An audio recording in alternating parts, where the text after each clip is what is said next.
Hey everyone! So today we're going to tackle two of the most important building blocks in language, nouns and pronouns. Let's just jump right in and get this stuff down together. I totally get it. Grammar can sometimes feel like this huge, complicated puzzle, right? But the good news is it's not as scary as it looks. We're going to solve it piece by piece. So here's the game plan. We're going to take two of those main puzzle pieces, nouns and pronouns, and just make them click. I promise, by the end of this, it's all going to make a whole lot more sense. Okay, let's dive in. First things first, we've got to start with the absolute foundation of, well, pretty much every sentence, nouns. So what even is a noun? At its heart, it's just a name. Seriously, that's it. It's the word we use for any person, any place, anything, or even an idea. It's that simple and, yeah, that broad. Let's make this real. Think about a classroom. For person, you've got a teacher or a classmate, maybe someone named Ram. For place, there's the classroom itself, or even a country like India. Thing is the easy one, a desk, some water. And then you have idea. This is the one that's a little tricky. We're talking about things like honesty or feelings like happiness. Now, because noun is such a huge category, it kind of helps to think of it as a family with a few different members. So let's meet the 5 main types you're going to see all the time. Okay, ready to meet the family? First, you have proper nouns. These are the specific names that always get a capital letter, like Ram or Mumbai. Then there are common nouns, which are just the general versions, like boy or city.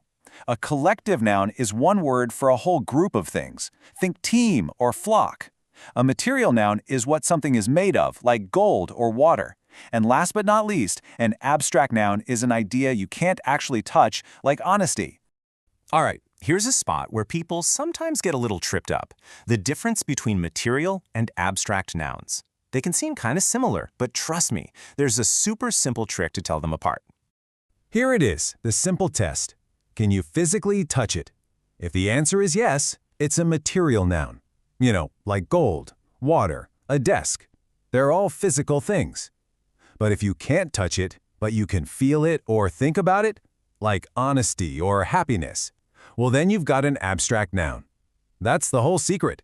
Okay, we've got a good grip on nouns, so let's talk about their hard-working backups, pronouns. Think of them as the super substitutes that give our nouns a much-needed break. A pronoun's job is actually pretty simple. It's a word that stands in for a noun. Its whole reason for existing is to replace a noun so our sentences don't sound all clunky and repetitive. Let's see how this works, because it makes it way clearer. Instead of saying, Ram is my friend, you just say, he is my friend.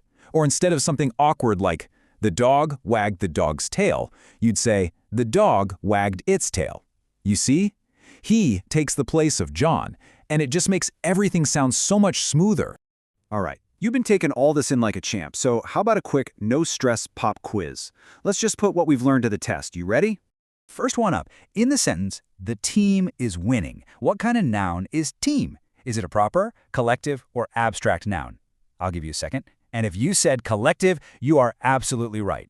A team is a single word for a group. Okay, question number 2. Honesty is the best policy. What kind of noun is honesty? Is it material, abstract, or common? And the answer is B, abstract, because honesty is an idea you can't physically grab it.